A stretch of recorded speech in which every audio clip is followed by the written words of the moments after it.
Hey guys, it is Marcus here with good old Terry, and today we are talking about how to get sober, as we always do on Thursday at approximately 11 a.m. And I think, yes, we are streaming, so welcome. If you can hear us okay, please type something in the box and let us know. And today, what we're going to be doing is we're talking about kind of like OCD and alcoholism.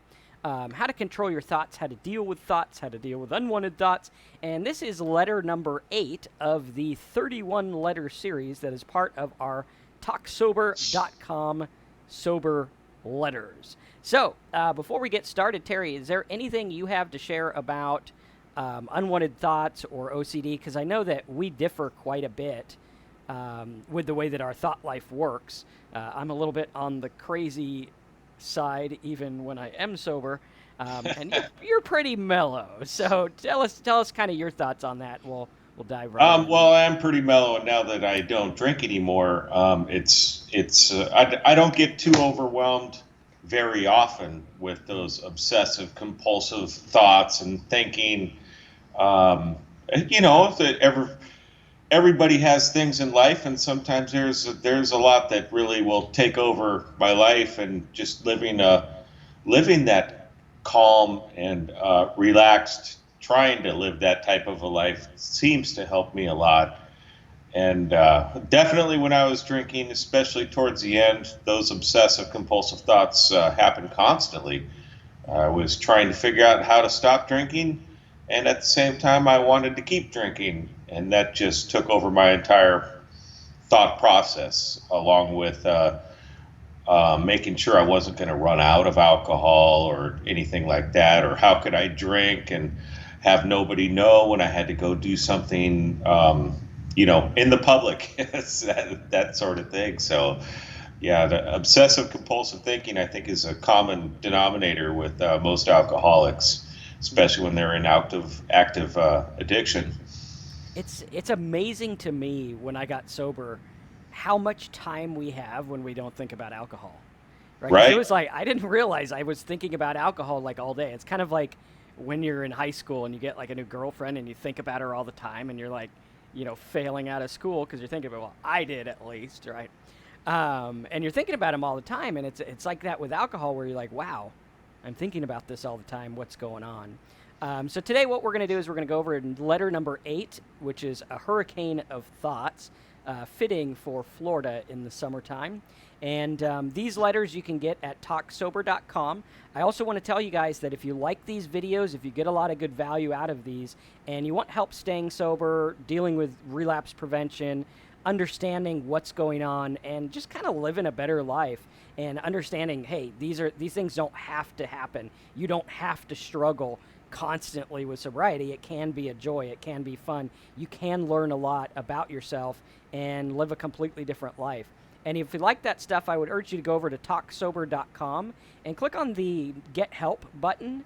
That's where you can join our monthly coaching course kind of thing that we're putting together. It's brand new, so there's some stuff in there now. It's going to be growing as we go through, but it's designed to help you and give you guys the leg up that you need to be able to stay sober. And towards the end, I'll show you guys what that looks like, the prototype that we have, and some of the things that we go through, and also our digital rehab. So let's go ahead and dive right in and talk about letter number 8, a hurricane of thoughts. Now, let's see if I could do this without making Terry small again. I know it kind of messes it up there. It shrinks you down when I go over to the Word file. I really should print these Huh. out. Okay, there you go. You went small again. Let's see. Huh. Okay, there we go. Might just have to deal with it. All right, so dear friend, as you know, we just recently moved to Florida, and here in Florida we get hurricanes, which are scary. We never had that kind of stuff in California. And so I was watching the news all week to follow and catch up on this latest Trump-Hillary bullshit. This was back in 2016. The news showed this eye of the hurricane going right over our house and said the wind would be as high as 140 miles an hour. And my mind is picturing the time that I went 140 miles an hour in my convertible when I was drinking. I really was a maniac and should have been put in jail, but luckily I wasn't totally drunk and only accidentally got up to 140 for a little second while passing a Mack truck going 85. The fucker just sped up, and I couldn't go right behind him. I have to win, right? At any rate, so I'm picturing my house on the back of my car with all the wind, and I'm freaking out. And I get panicky and worry about the kids flying out of the house and the roof coming off and this whole Twister movie scenario. It's kind of funny how our minds work. I try to calm myself, and sometimes I can, sometimes I can't. It's much better now than when I was drinking. But I can see the similarities of my thought patterns and my feelings. My wife is over here telling me not to board up the windows and that we will be fine. She even goes to sleep in our room, which is by a huge window where there's trees outside, and I'm ready to flip out. I toss and turn for about 25 minutes and then go in the hallway with the kids to sleep, and I'm freaking out. She's fine. She's rational. And I'm thinking she's just totally in denial about the storm that's going to come take our asses out of our house and throw us somewhere in the Atlantic Ocean, all while we drown and get impaled by trees. You got to love the vivid imagination of us obsessive compulsives, right? Even the kids say, "Dad, you're being kind of frantic." And I was. It was pretty cool because now I can realize it and laugh it off as what my mind and body does. And when I realize that it's just my mind trying to protect myself and keep everyone safe because I was always the one to do that as a kid, I had to have it all together for everyone. I had to be responsible and grow up fast. I had to worry because no one else was worrying. So I brought this with me later in life, and now it freaks out sometimes. But it's not really me anymore. You see, I used to drink to shut off these thoughts and be rational. Then people would say I was being frantic, and I would argue and say, "I'm responsible, you damn irresponsible degenerates. I'm the glue that keeps us together. You know nothing." If I don't worry, who will? And it's funny because now I can look back at this and say, hey, we're probably both right. She's a little lackadaisical, and I'm a total flip out. And I can laugh about our parts in the machine of life. The main thing I realize is that I can stop protecting my role. And I say that again. I can stop protecting my role, my default settings, and my reactions because it's not me anymore. I am not my ego, and my ego was all tied up in that stuff. I'm right, you're wrong.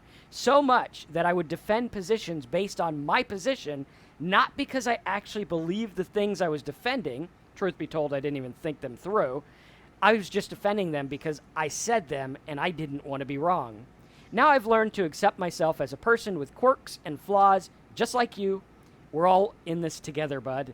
And you can watch people like Donald Trump in the election, and he has to protect his ego because he thinks that's all he has. His self-worth and mine was all tied up in money and status and personality and intelligence or whatever it was that we were attached to. And that's what we learned. From the moment we're born, we look outside ourselves for inner validation about ourselves. Did people think that was funny? Do people like when I do X? Do they not like when I do Y? Do they think I'm smart? Do I fit in society? And on we go, constantly judging ourselves by others and others by ourselves. Judging and comparing. Without the jerks, I wouldn't be kind, and without the stupid, I wouldn't be smart. It's like this big contest of who can make the most sturdy house of cards and pretend to everyone that it's bricks and it's real and good. But the big bad wolf is already here, and he could blow everyone's house down at any time, and we all know that. We keep at this game anyway. My house is better than yours. And your ego gets scared when people look behind the curtain and see that your house is about to fall apart, and all your personalities are running around taping this up and taping things up as they fall, and it's all going crazy. And on top of it, you are the boss of the house, and all these things you do to tape up and jerry-rig it, making sure that the outside is nice and clean. But you're mentally drunk, and it's hard to remember which part goes where, and what you told to who, and how you look to them. And half of your time is spent cleaning up the mess of this facade that you put on for everyone else. But you know the real you. And if you're like me, it scares you to death. Because you don't know what you will do, and you don't know what you really are. And sometimes perhaps you're afraid that inside you're some kind of psycho that really hates cats and wants to slap kids or something like that. That's a metaphor. That's a joke. Disclaimer, don't do that. It's just to illustrate a point. No one knows these things about you, but you do, and it's eating you up. It ate me up every day, especially after my last drunk when I was trying to figure out what the hell I did the night before, obsessively accounting for every minute. How did that stick get in the grill of my car? Did I get in a fight? What if I killed someone? Better check the trunk. What the fuck? What is wrong with me? Why do I hate myself? I hate me. I'm bad. And in all my wallowing, I start to feel a little better. But I'm not better. I'm drunk. And guess what? It's all make-believe anyway. It's all fake. This ego, this house of cards, me thinking I'm crazy, it doesn't mean anything. You are not your thoughts. I am not my thoughts. There are chemical electro reactions in your body, and you are filling them with more and more chemicals when you drink, which makes them more unable to shut off unless you pass out. But then they're back in the morning, and then you feel bad, and you drink. And there's that house of card and those bad things, and it's not real. Remember that quote. A person who thinks all the time has nothing to think about but thoughts, and loses touch with reality, and lives in a world of illusion. That's an Alan Watts quote, paraphrased. Reality is not your ego, your thoughts, your delusions. Reality is each and every breath at each and every moment. You are not living in now, you're living in past and future. Try this for a minute, unless you're driving or operating machinery or at work or somewhere dangerous. I want you to close your eyes and describe everything going on around you.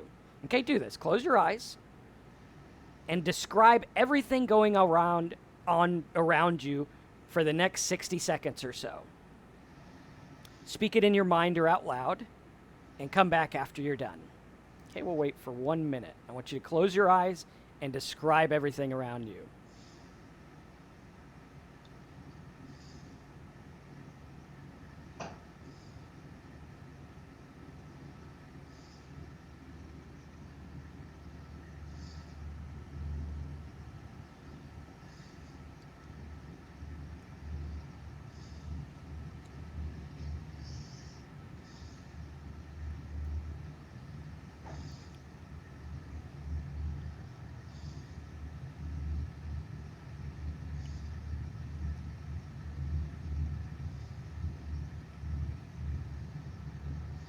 All right, I think that was approximately a minute.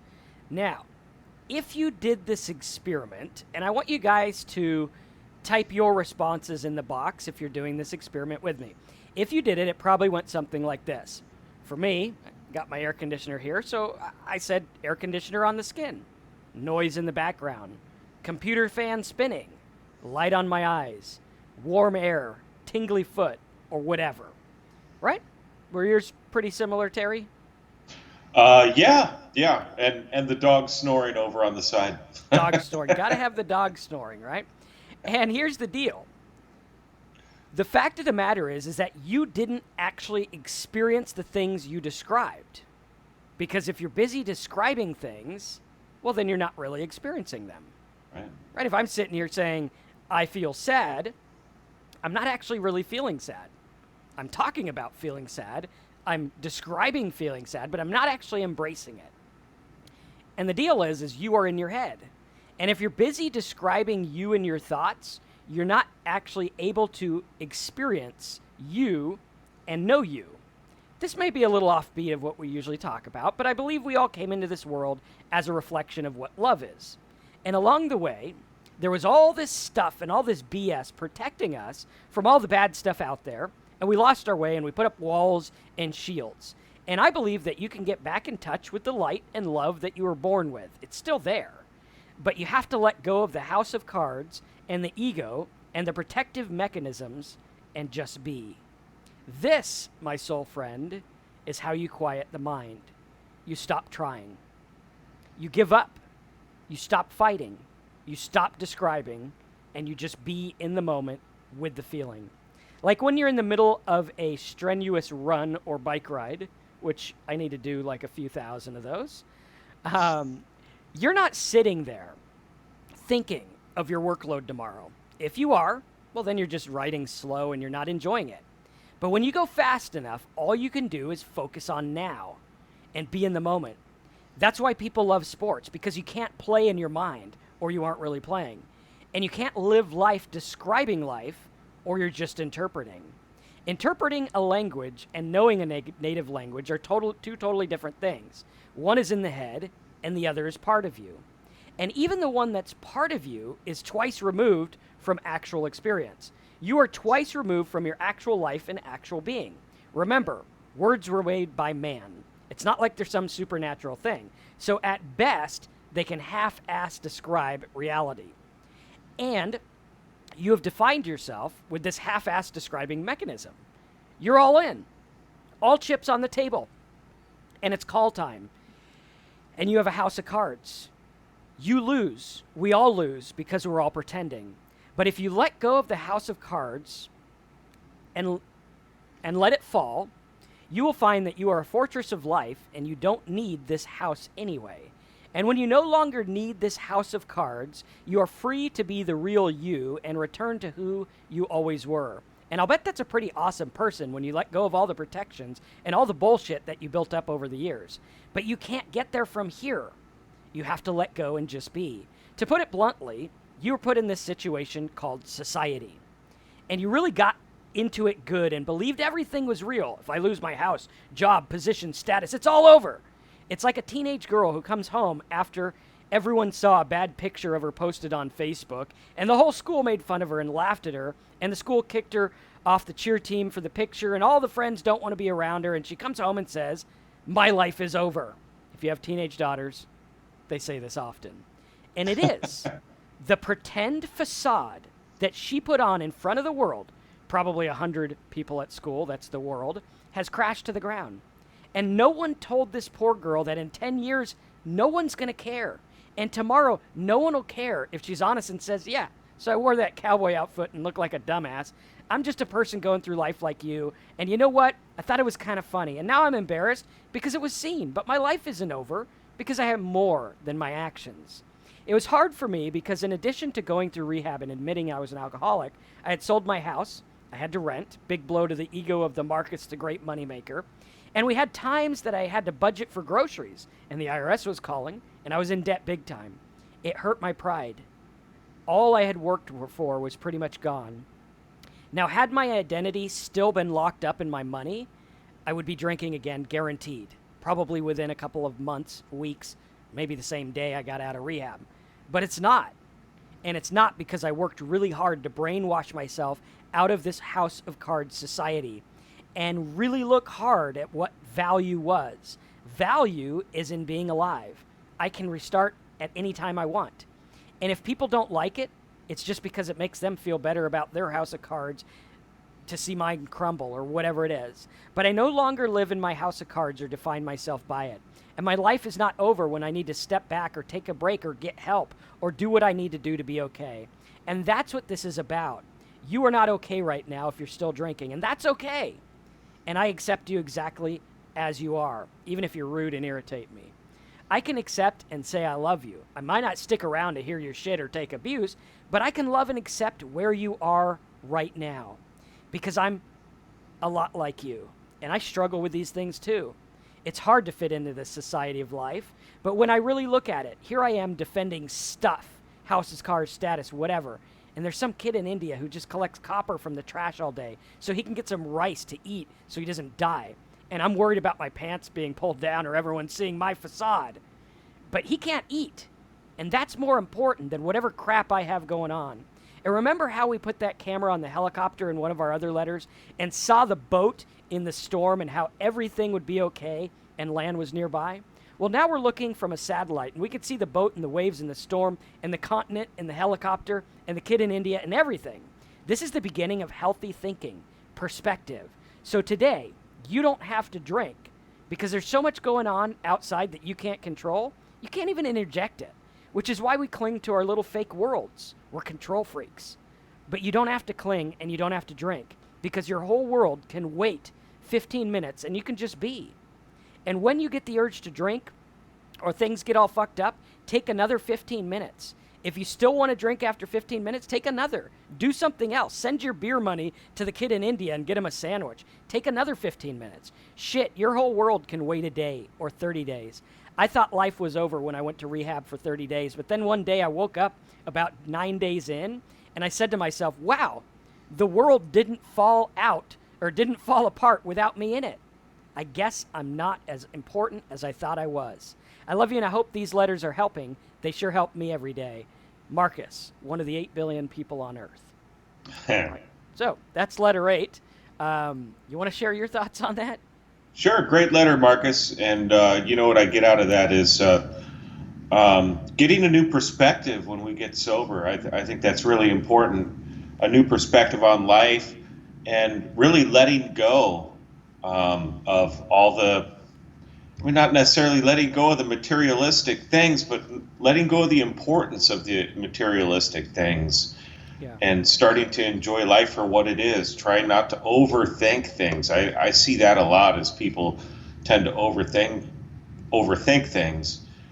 You started by showing us where alcoholics' compulsive behavior mind can take us, and that hurricane of thoughts, and how it's going to just completely destroy our lives and everyone around it. And then you explain how you realize that it's just the mind protecting itself, and maybe you're trying to keep everyone safe because it's what you've always done, or maybe it's something different where you're just trying to not involve yourself in anybody's life, just trying to isolate and not worry about the things. And what we learn to understand is how we that we're just kind of protecting our ego and protecting those materialistic things. And in sobriety, I've had to really learn to just accept myself for what I am. I can't do everything. Um, I can't protect everybody around me. I can protect what I have control over. That's it. And that's a real key for getting that perspective of in sobriety. Is just not not necessarily not worrying, but not being obsessive about those things that we just have no control over. It's important. Um, when I was drinking, the alcohol just made this obsessive thinking so much worse. I mean, I couldn't.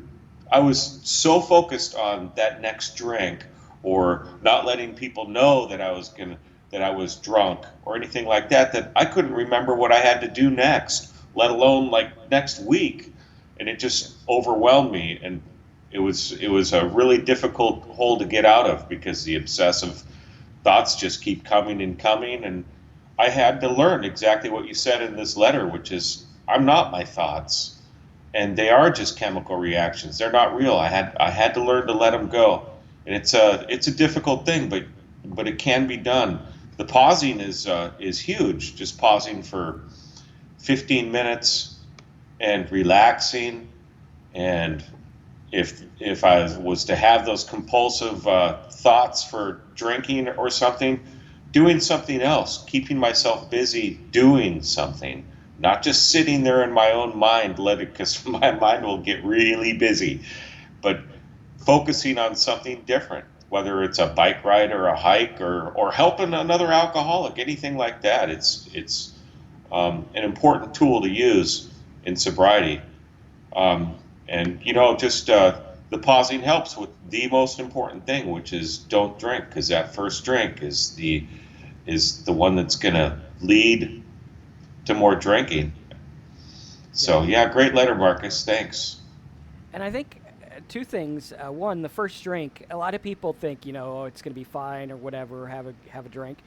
Um, but for someone who struggles with this stuff, you have to look at what happens to your mind when you drink, right? Like one drink is enough to throw you off balance. I don't care if it's like I don't know. I used to drink those Michelob 55s or whatever they were, which is practically water. I mean, it doesn't even taste like anything. And you'd have to have about 30 to get a buzz. But, I would have those, and it would still throw me off base. And another thing to look at is a lot of our ego is tied up in the stories that we tell ourselves, right? We tell ourselves, oh, I'm abused, I'm this, I'm the moneymaker, I'm the slacker, I'm the funny guy, or whatever it is. And we tell ourselves these stories, and we kind of like wear them around like a backpack, and we try to live up to them, when in actuality, all it is a figment of our minds. And again, the idea of the house of cards is the house of cards of, hey, this is me, this is who I am. And it's like, I don't think a few words are going to describe who I am. I don't think a few words are going to describe who anyone is. right? And everything can change at any minute. And I think being open to the fact that, hey, things can change. I don't know what would happen to me tomorrow if I was diagnosed with something terminal. I don't know what would happen to me tomorrow if, something happened to anything. I don't know what would happen. And that's really the power of the situation, as they say in psychology, is like, hey, the power of the situation you find yourselves in. And they've done tests on this where they take people, they put them in situations, and they're completely different people. And I think the key is to remember just, hey, who am I at the core? And remember, hey, I am faulty. I can mess up. And I remember when I was a kid, one of my step-parents wanted us to be perfect kids, right? It was like, get the little suit, get the little tie, sit on the couch, don't play with the other kids. It was miserable, but I remember to myself, I was like, I want to not disobey that. And so I remember I'd be there, and the kids would play, all my cousins would play, and I'd be like, okay, I'm going to go play with them because I'm a kid, and that's what I want to do. And then I'd get in the car on the way home, and I'd be like, shit, I played. That was bad. I did that, right? And we look at that, and sometimes we have these things on ourselves where it's like, hey, that happened or this happened, therefore I'm this or I'm that. And we have to look at it and be like, well, sometimes we're fallible, and sometimes the things that we think are important really aren't. And I hope that rambling thought made sense, because it sounded better in here than it did when I just heard it. But that's the thing, we're all fallible, and we have to be able to look at that and say, hey, you know what? I'm an alcoholic. I truly believe if anyone drank enough alcohol, they'd be an alcoholic, just because of the way it works on your mind. Right. It's not a weakness. It's not a giving up. It's just, I am choosing not to have what society thinks is fun and cool. And it might be. I mean, if you guys have fun and cool, I don't. I sit in my house and I have obsessive compulsive thoughts, and I turn into a maniac. So I'm not going to do that, but for everyone else, that's fine. But for me, it's not going to mean anything about me if I don't choose to drink. And now, almost 5 years sober, I don't want to drink. Right. I have no desire. I just don't want to. And that's a big thing. Let's acknowledge some of the people in the comments here, if you got those on your screen. I do. Naomi, good to see you again. Happy 138th day of sobriety. And what is that? Manly, 5 days sober. That's right on. 5 days is incredible. 5 days is a difficult thing to do. And hello, the captain. Hello, cat girl. 8 months, 22 days. Good job. Awesome. Wow, I couldn't tell you how many days I have, but I did just celebrate 4 years. So, 1,300 days. But that's great. You made one really important point at the end of the letter, and that's the very last thing you said, which is, I'm one of 8 billion people on Earth, and that kind of ties into ego. And one thing that you were just saying about ego is, and you started to talk about the negative things. And you know what I see sometimes is people will be trying to get sober, and they will kind of steer towards that they're different, they're special. I always kind of joke and like, oh yeah, that guy is definitely, he was the biggest drunk in the world, and that can be damaging. As far as alcoholism goes, it doesn't matter. It doesn't matter how bad of a drunk you are, or if you're just a little bit of an alcoholic. It doesn't matter. An alcoholic is an alcoholic. It will get to that point where you will be the baddest drunk on earth, but it's important to realize that you can get off that alcoholism train anytime, and you got to try to let that ego go. So that was go ahead. Yeah, that's a great point. A lot of you guys know that I tried to help get my brother sober back in November or October, I think it was. Flew him out to the same rehab that I went to. And touching on the whole I'm special thing, there's a lot of people who, they look at alcoholism and they're like, well, I'm different. This doesn't really apply to me. I'm going to do this my own way. And let's differentiate. Doing it your own way, if your own way works, good. Great. Yep. Not knocking it. My way is a little bit different from Terry's way, is a little bit different from Cat Girl and Naomi, I'm sure, and Manny. We're probably all different in the ways that we do things. That's good. But what I'm talking about is saying, alcohol doesn't get me how other people get. I can have one. I'm special, or I'm going to do it this way because I'm special. And my brother had that kind of mindset, and unfortunately, I believe he still struggles with drinking. And we look at that, and it's like, again, the ego. Do you want to be special or do you want to be sober? Right. Right? What's it going to take to just get and say, you know what? It got me. Alcohol got me. What does that even mean? Well, it means I'm just not going to have alcohol anymore. And like you said, I remember when we were in rehab, you can almost count the people that would drink again by just sharing of the war stories. Because they just, I went out to that bar and, oh, man, I punched that guy and I did this. And, oh, boy, you didn't drink like I drank. And you'd be like, well, I had a fit. You could have told the guy you had a trash can full of vodka. And he'd be like, well, I had 2 trash cans. I'd be like, okay. And again, it's the ego thing. And I noticed myself getting into it as well. Sometimes at rehab, I was like, I'm better than these peasants. I understand psychology. And it's like, well, you understand psychology so damn good, but you're a freaking drunk and you can't stop. Right. So, I mean, and my joke to myself was I could help everyone but me. And that's true. Sometimes what you need to be sober is outside of your mind. Right? It's out there, and you don't see it. And you have these blinders because you're looking at it this way, and someone's going to come along and say, hey, look, this is what you need to do. And it'll be like, boom, there you go, if you choose to do it. But sometimes a lot of it is ego, like interventions, right? If someone did an intervention on me, I probably would have gotten all egotistical and said, what the hell do you know? I make money, and I drink, and I'm fine, and everything's okay. Probably wouldn't have worked. For some people it does, luckily. Maybe they get a little bit more shattered or whatever it is. But we have to look at it and we have to set our pride aside and say, I will do whatever it takes to get sober because I don't like being the way I am now.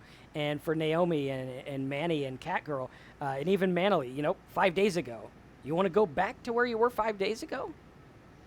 Tease the idea of having a drink. I don't want to go back to where I was 4.5 years ago or whatever it was. Wouldn't want to go back there for the world. Now, if you told me then, hey, do you want to quit drinking for the rest of your life? Oh, fuck that, bro. I mean, what am I going to use to cope? This was the only method I had. And someone came along and they said, oh, Marcus, you're going to have a different life and there's better. And I'm like, what the hell do you know? Ego. What the hell? Well, what the hell does he know? He's not drinking every day. Might not have the exact life I want. But again, the life I want is ego. The life I need is sobriety. And sometimes we got to get past what we want, and we got to focus on what we need, right? And what do we need right now? Right now, I need to stay sober today. Right now, Terry needs to stay sober. Cat Girl needs to keep staying sober. Manly needs to keep staying sober. Naomi needs to keep staying sober. Everyone that's there, they need to keep. That's what they need to do, right? Getting a new house, getting a new car, new job, new girlfriend, boyfriend, whatever, right? That stuff is secondary. That stuff's secondary because what we need to learn to do is actually sit and be okay with us, right? Sit here and be okay with me. I used to have to read books. I used to have to work. I used to have to do seminars. I couldn't just sit and be okay. And now I sit and be okay a little bit too much and have a little too many cigars, but I'm okay. I can sit there and say, hey, you know what? He's faulty. You don't have to fix everything right now. You got issues. That's cool, right? I didn't have to put the facade because the only person our ego is fooling is ourselves. That's it. Right. It's the only person. It's like, oh, man, you can't admit you're an alcoholic. Says who? I can admit I like wearing clown hats. It doesn't even matter. Right? No one really cares. It's all for you. And that's the thing is, do we want to let that guard down? Right. And if you guys have comments on that, Terry, if you got comments on that, let us know. But we'd love to hear from you in the chat section of the webinar. Yeah, speak up, everybody. But the ego. When I was drinking, that was you mentioned in the letter talking about the facade, and that was my entire life drinking. It was that facade. Everything is perfectly okay. My life is going great. and I did a pretty good job. In fact, when I did finally decide to go to a rehab, everybody was quite surprised, even the people closest to me. They had no idea because I was so good at hiding it. And then I finally let the guard down, and then I put the guard up and started drinking again. And then I had to let the guard down again. That was a very difficult thing. I'm sure many people do that. They go back and forth. I've seen many people start drinking again, and then they stop, and they start and stop. And I know people that have been doing it for 20 years, and maybe this time they've got it. It's a difficult thing to get over that ego, and it's really about that perspective and changing the mindset. And sometimes you need more than that, and you definitely have to get help from outside. I mean, that's a huge factor. But as Marcus was saying, we both have different directions that we've taken in sobriety. Maybe not directions, but things we do for our sobriety. But there's some common factors. We do something for our sobriety every day. And then we have particular tools that we use on a daily basis that will help us with our sobriety every day. And that's part of just getting in that sober mindset, making sobriety a top priority in our lives, and that keeps us on the right track. And keeping in mind that it just takes, like I said, it takes that one drink, and you know, a lot of times people think, well, I had that one, and they'll have that one drink, and then they'll think, well, that didn't hurt me. I'm fine. I'm not back in the gutter or whatever, wherever you may have been. But then a couple weeks later, maybe another drink. So some people start, when I started drinking again, I was immediately back onto that 1.75 of vodka a day. It didn't take any time. It took me one day. Some people it takes months, some takes years, but I've never heard anybody say that they started drinking again, and it was okay. Every person that I know that have admitted they were an alcoholic once, when they started drinking again, it was much worse. So it's a difficult thing. It's hard to get over that ego. It's the having that ego and having people approve of the things that you're talking about. That it feels good. Yeah, it does. It's an interesting thing. And what I want to do also is I want to show you guys what we've been working on, because we want to take this to the next level. And what I want to do is I want to put something together that helps both the people who are staying sober for a while and the people that are brand new. Because I think there's life stuff that you guys can all get. I mean, obviously, you know, Naomi and everyone that's being sober for a while, they keep coming back to learn stuff. And what we're doing is I'm working on this with Terry, which is our sober desktop. And we're working on this. There's going to be a free version, and then there's going to be like a monthly version if you guys want to do that. Let me see if I can make it smaller so that we can get it in there and show it. So let's see. Okay, so here's what it looks like. And we are working on this sober desktop that you guys can download and everything like that. And what it is it's designed to help you whatever stage you're at in sobriety, because sometimes you're going to have things go wrong. Sometimes you're going to have things go great. Sometimes you're going to have cravings come out of nowhere or whatever. And what we've done is we've designed this desktop to help you. So we have a login here, videos, and then the get help and the emergency help button are designed to give you something that's like, okay, I'm in a jam and I need help right now. And what we've done is we've patterned this after artificial intelligence and the way that the mind works. Over the last probably 18 years or so, I've been a big student of how the mind works, even when I was drinking and when I got sober even more. But I always wanted to understand, like, how does our mind work? How do we get to the next level? How do we get to where we want to be in life?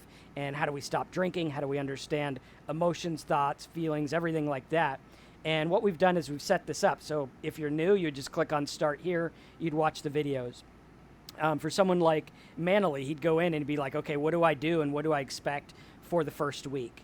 And then, of course, we have our live meetings on Thursdays. We have our one here on the YouTube channel that's for everyone.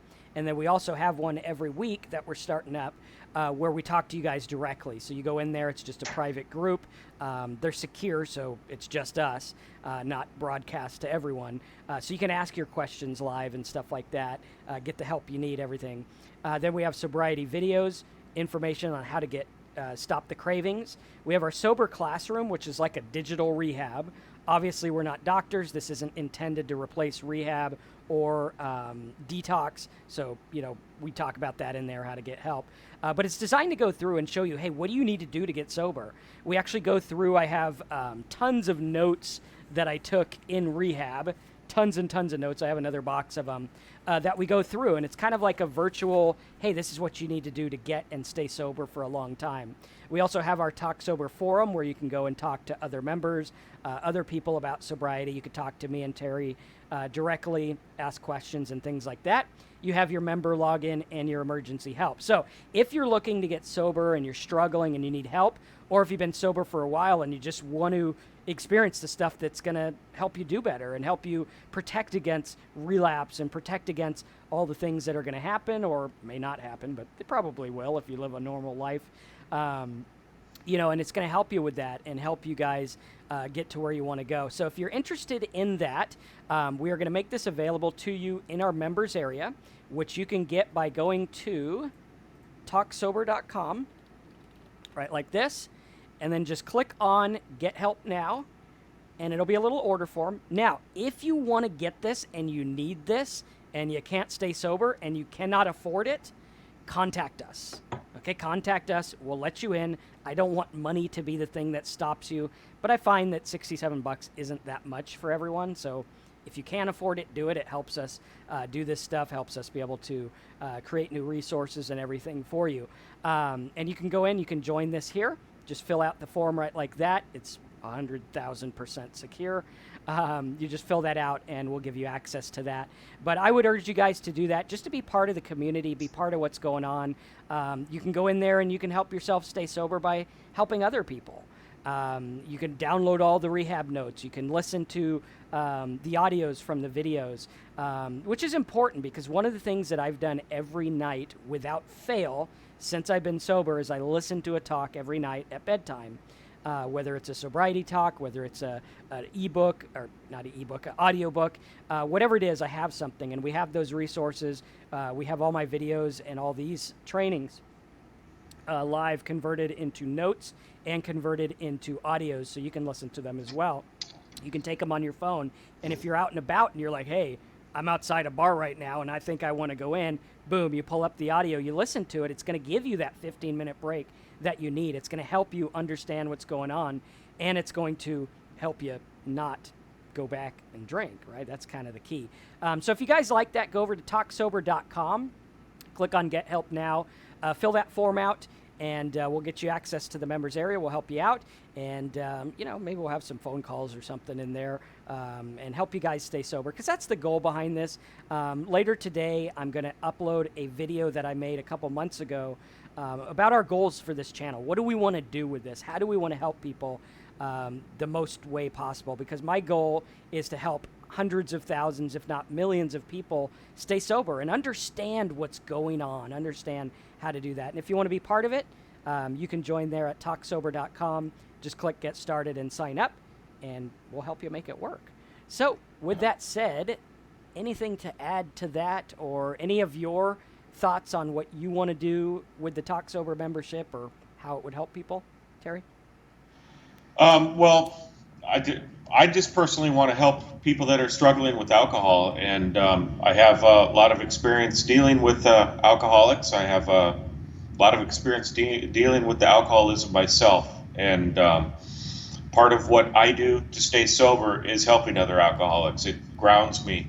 It brings me back to where I was when I was an active alcoholic. It's we in our minds we have this built-in forgetter, and I tend to forget the bad times, and I can start to remember the good times. And in fact, I actually liked alcohol all the way to the very last day. So and I have to remember that. I realize that, and so what our website is designed to do is help you guys with those same thoughts and keeping yourself in that sober frame of mind constantly, because the alcohol can creep up on you anywhere, and when you least expect it is when it usually happens.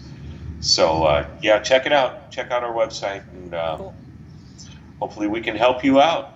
And also, what we're doing for new members, when you do join, we're going to give you a full printed copy of the Sober Letters book.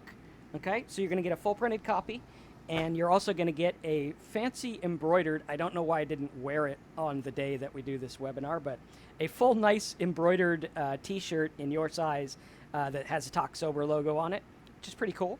I still have to send Terry his. I got him here, but we're going to have those sent. Yours will be sent out by a professional company. I have to send Terry his, and I forget everything. I'd probably forget my name if I didn't remember it. But you'll get a T-shirt and the book as well. And I would urge you to get the hard copy of the book, or get in there, print it, or whatever, because you want to go through it and make notes and really go through what speaks to you. And again, you can get that by going to talksober.com, click on Get Help Now, put your info in there, and then it'll ask you about your shirt size, and we'll send that stuff out to you and help you guys stay sober and help you guys get to the next level, because I know that in alcoholism, a lot of people don't understand what they talk about getting to the fourth dimension or whatever they call it. But personally, I believe that every alcoholic that's struggling is on the verge of like total enlightenment, right? I believe they're like right there, and what's happening is they're so dissatisfied with what's going on right now that there has to be a breakthrough. And the breakthrough is getting to the next level and saying, holy shit, it's not about I don't have to drink, or I can't drink anymore. It's about I don't even need to drink anymore. I don't even think about it. I don't even care about it anymore, because I'm in this different consciousness. I'm in this different mindset. And that's what we kind of want to help you get to. So if you guys like that, if you like the work that we're doing here, and if you want to support it and get a T-shirt, I don't think we make anything on your first month after we send the T-shirt out anyway. And again, if you cannot afford this and you feel like this will help you, contact us. We will make it free for you. Okay, so I don't want that to be the stipulation if you truly need it. But if you can, support us, help us out. So with that said, congrats to everyone that's sober. If you guys have any last minute questions about what we're doing here or about how to stay sober, put that in the box. Let us know where you're at. Let us know how it's been for you. Or if you have a little shout out to say, hey, these videos helped me these 3 ways, and because of them I'm sober. Whatever it is that you do to stay sober, feel free to put that in as well. And yeah, we'll take it from there. But I hope you guys enjoyed letter number 8. Right on. Thanks, Marcus. Cool. All right. So we'll give a couple minutes for... Oh, are you talking? No, Okay. sure. I was like, wait a minute, our audio's out. Cool. So just remember, everybody, that from this letter, it's really about trying to get your life in a sober perspective on life. And as Marcus just said right there, it's not about thinking about that you can't have a drink or I can't go to a bar or anything like that. We want to get yourself to where it's just not an issue. Alcohol isn't an issue at all. It's neither positive nor negative. It's not something you do anymore. And that it can be a difficult hump to get over. It just takes time. It happens pretty much to anybody with long-term sobriety. The one people I've talked to with a lot of sobriety, they've said that if they had to fight that urge to drink for their 20 years or whatever they've been sober, they would have gone back to drinking a long time ago. So the most important thing about sobriety is getting to that point, and it does happen. It can happen for anyone. And it's just a matter of following a program, and we've got a program here for you. Cool. So, yeah. All right, guys. Well, thanks for joining us today. Again, that's talksober.com. You can get the letters. I think some of them get emailed to you. And then if you want to join, click on Get Help Now. Get your shirt. Wear your shirt proudly. Next time you feel like going to the bar, wear the shirt, and you'll be like, oh shit, I can't wear a Talk Sober shirt to the bar, right? And then maybe you won't go in. So, but yeah, they're actually really nicely made. They're pretty much what I wear most of the time now. You guys have seen them in my other videos. And all right, let's see. Abba says she signed up yesterday but haven't received emails. You will get those today. What I'm doing right now is we're switching over. Right now it's on a server at a different place, and my programmer is switching it to a new one. So as soon as that happens, which should be in the next 24 hours, you'll get all your logins and you'll get the question about the shirt size and everything like that, and we'll send it out to you. Even if you're in like Zimbabwe, we still ship it out to you. As long as you have an address, that's the only requirement. And we'll ship it out to you and everything like that. And go there. Liz says, thanks, day number 1 again. Well, congrats on being back. Doesn't matter if you stumble. It matters if you get back up, right? And you can get back up whenever you want. It's never too late. You don't have to wait for absolute rock bottom. Trust me, you don't want to. I don't want to know how much further the bottom could have gone from me, and I know Terry doesn't. You know, and that's the thing, is just keep being here, keep learning, do what you got to do. And again, if you're wanting to join and money's in the way, you just can't afford it, email us, reach out to us. We'll give you a subscription. But if you can, you know, help us out. This is a business. We want to make it work. And we want to reach a lot of people. I think a lot of people need to hear these type of real world messages where it's like, hey, you know what? Alcoholism isn't what it's made up in the movies or what you see on TV. It's real world stuff, and we can overcome. We can get through this, and we can get through it together. So thanks for watching. Again, talksober.com. Fill out the form for the letters. If you want to join, click on Get Help, fill that form out, and we'll get you guys your shirt and your letters. And we will stay sober today, tomorrow, hopefully for a long time, the rest of our life. And yeah. All right. Thanks for being here. Stay sober. Take care. Thank you, everybody.